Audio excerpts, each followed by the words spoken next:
इस वक्त आप देख रहे हैं ये किस्सा लालू का है और मैं हूं विवेक। पिछली कड़ी में हमने आपको बताया था कि लालू प्रसाद यादव को कॉलेज के ज़माने में लड़कियां क्यों बेहद पसंद करती थी। आज यह किस्सा लालू का है कि इस नई कड़ी में हम आपको बताएंगे कि लालू प्रसाद यादव के मुख्यमंत्री बनने का किस्सा क्या है। इसके साथ ही यह भी कि मुख्यमंत्री बनने की राह में कौन खड़े कर रहा था रोड़े, आखिर क्यों शपथ ग्रहण नहीं करवा रहे थे उस वक्त के तत्कालीन राज्यपाल। ये सब किस्सा हम आज आपको बताएंगे। लालू कहते हैं कि विधायक दल के नेता के रूप में चुनाव में 2 वरिष्ठ नेताओं को पराजित कर मैं मुख्यमंत्री चुना गया। मैं 42 वर्ष का था और तब तक समझने लगा था कि राजनीति खेल किस तरह से खेला जाता है। चुनाव लड़ूं या न लड़ें, मैं ये मानता था कि मुख्यमंत्री पद के लिए मैं ही सबसे काबिल उम्मीदवार हूं, क्योंकि मेरी विश्वसनीयता सबसे ऊपर थी। आखिर में जेपी आंदोलन की अग्रिम पंक्ति में मैं शामिल था। मैंने कर्पूरी ठाकुर के नेतृत्व में शुरू किए गए समाज के उत्पीड़ित तबके के संघर्षों को आगे बढ़ाया था। मैंने 1989 में जनता पार्टी के बिखरे धड़ों को एकजुट किया था और उन सबको जनता दल से जोड़ा था। मैं तब तक 13 साल के दौरान 4 बड़े चुनाव जीत चुका था। 1977 में छपरा से लोकसभा चुनाव, 1980 और 1985 में सोनपुर से विधानसभा चुनाव और 1989 में छपरा से लोकसभा का चुनाव। कर्पूरी ठाकुर के निधन के बाद मैं बिहार विधानसभा में प्रतिपक्ष का नेता था और बिहार के राजनीतिक क्षितिज का एक चमकता सितारा।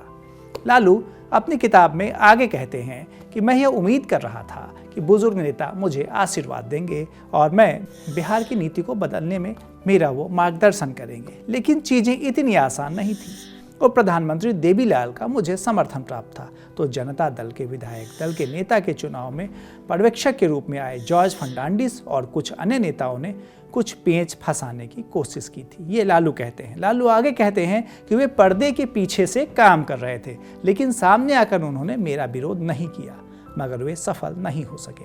चंद्रशेखर और शरद यादव उन दिनों देवीलाल के करीबी थे और उन लोगों ने मेरी दावेदारी का समर्थन किया और मुझे राज्य सरकार के नेतृत्व की कमान संभालने के लिए चुना गया। लालू अपनी आत्मकथा में आगे बताते हैं कि लेकिन इसके एक ठीक बाद एकदम नई और पूरी तरह से अप्रत्याशित समस्याएं सामने आ गई। पता नहीं किन कारणों से राज्यपाल मोहम्मद यूनुस सलीम मुझे शपथ दिलाने के लिए राजी नहीं थे, जबकि मैं पार्टी विधायक दल का निर्वाचित नेता था। मैं रोजाना कलफदार कुर्ता पैजामा पहनकर उनके पास इस उम्मीद से जाता था कि शुभ अवसर आ गया है, लेकिन वह लगातार देर किए जा रहे थे। यहाँ तक कि वह मुझे मुख्यमंत्री पद की शपथ के लिए आमंत्रित किए बिना ही दिल्ली रवाना हो गए। मैं बेचैन और चिंतित हो रहा था। नेता बनने के बाद मेरे साथी विधायक मजबूती से मेरा साथ दे रहे थे। मैं राज्यपाल की इस देरी को समझने में नाकाम रहा। मैंने उनसे आग्रह किया, आपके पास मुझे शपथ दिलवाने के लिए कोई और विकल्प नहीं है। सारे तरीके आजमाने के बाद आखिरकार सलीम के पास कोई और विकल्प नहीं बचा। तब उन्होंने 10 मार्च 1990 का दिन तय किया और मैंने उस दिन मुख्यमंत्री के रूप में काम संभाला।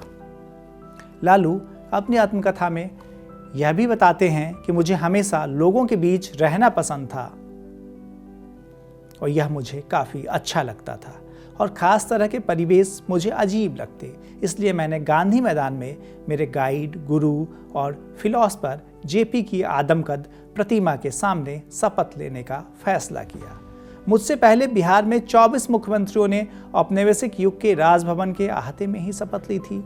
यूँ तो मैं 25वां मुख्यमंत्री था, लेकिन मैं पहला मुख्यमंत्री था जिसने उन लोगों के बीच में शपथ ली जो मुझसे प्रेम करते थे। हजारों लोगों ने वहाँ पहुँचकर मेरा हौसला बढ़ाया। वहाँ जनोत्सव का माहौल था, भीड़ से नारे लग रहे थे, लालू यादव जिंदाबाद, जयप्रकाश नारायण जिंदाबाद। मुख्यमंत्री बनने से पहले मैंने सरकार में कोई और जिम्मेदारी नहीं संभाली थी। न तो मुझे नौकरशाही के साथ काम करने का अनुभव था, न ही फाइलों के जाल में उलझने वाला मेरा मिजाज था। पहले ही दिन मैंने इस जड़ता को तोड़ने का फैसला किया। मैं हमेशा लोगों के बीच में ही रहना चाहता था। लालू आगे बताते हैं कि वो कैसे गरीबों के मुख्यमंत्री बने। लालू कहते हैं कि मैं वहाँ से वेटनरी कॉलेज स्थित हमारे चपरासी क्वार्टर में लौट आया और वहीं से अपना काम करने का फैसला किया।